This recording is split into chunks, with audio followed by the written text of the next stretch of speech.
So Luka and Kyrie became the first backcourt duo to score 30 points each in multiple games in a single conference finals in the last 50 seasons. KD Russ, Shaq Kobe, the only other duos to do this at any point in any position here. So, Mr. Wilbon, I don't know that I would have said, we were talking about this before the series started, that the Dallas Mavericks would have a 3-0 lead on this Minnesota Timberwolves team. No. What is the biggest reason that they do? Well, there are a couple. I mean, first of all, as great as Minnesota's defense is, it's compromised trying to guard the two of them. Especially when you have some personnel judgment errors, I think, and you have that many bigs.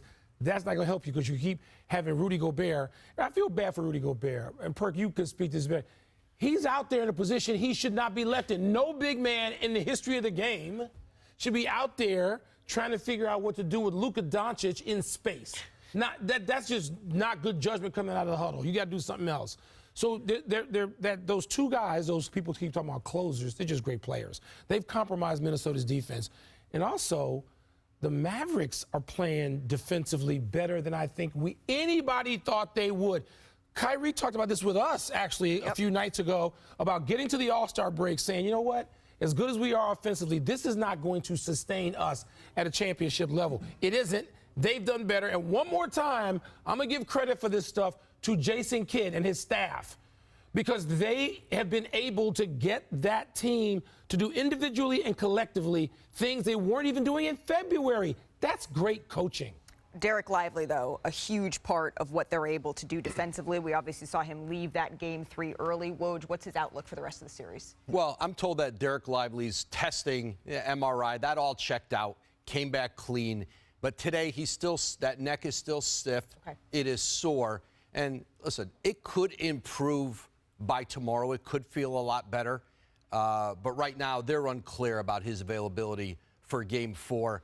Obviously, with a 3-0 lead in this series, they certainly don't have to rush anything.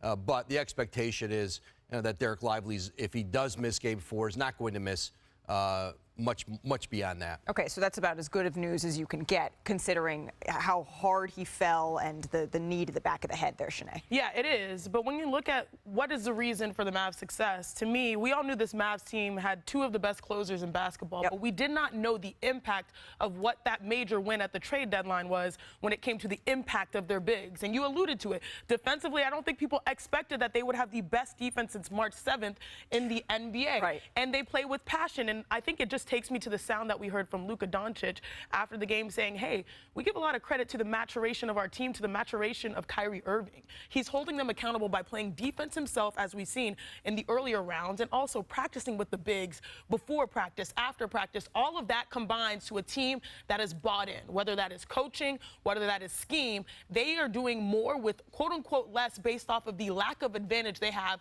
maybe in size compared to Rudy Gobert and karl-Anthony Towns. And when I say their improvement on defense, Daniel Gafford held his opponents to 5 of 15 shooting by himself. He also held them 2 for 6 in the fourth.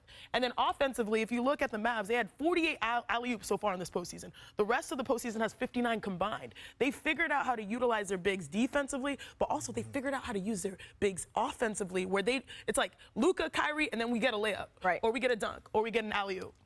You know, I could go on one of my Perk rants about, oh, they're the best duo still right now in the NBA, or Luka is the best player in the NBA.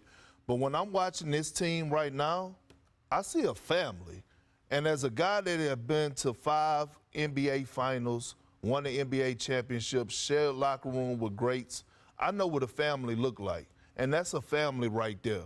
A family that's committed to one another, a family that has lost themselves in the team. When you're able to rotate guys like how J. Kidd has been staggering the minutes between Lively and Gafford, and you're watching them cheer for one another while they're sitting on the bench and encourage one another, that's a family. When you're watching Luka take a backseat at times to Kyrie Irving and Kyrie Irving take a backseat to Luka, that's a family. When you're watching Tim Hardaway Jr. go out of the rotation and all of a sudden they're bringing in the young fella,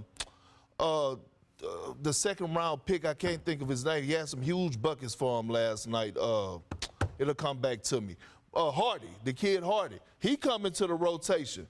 Tim Hardaway Jr., you look at the bench, he's rooting for the young man. When you have that family-type energy Jay Kidd, he has been the best coach in the postseason, right? Their defense is on point. They're loading up boxes and elbows. They're buying in. They're believing.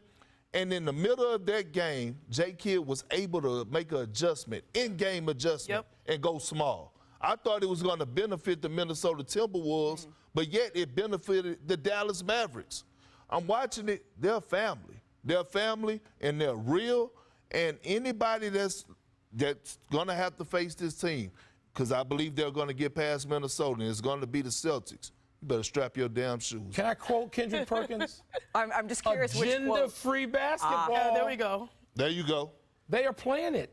And I don't know that, again, I don't know that even at the All-Star break, you knew they were good. You knew they had talent. You knew they had these two great players. I don't know that we could see this coming.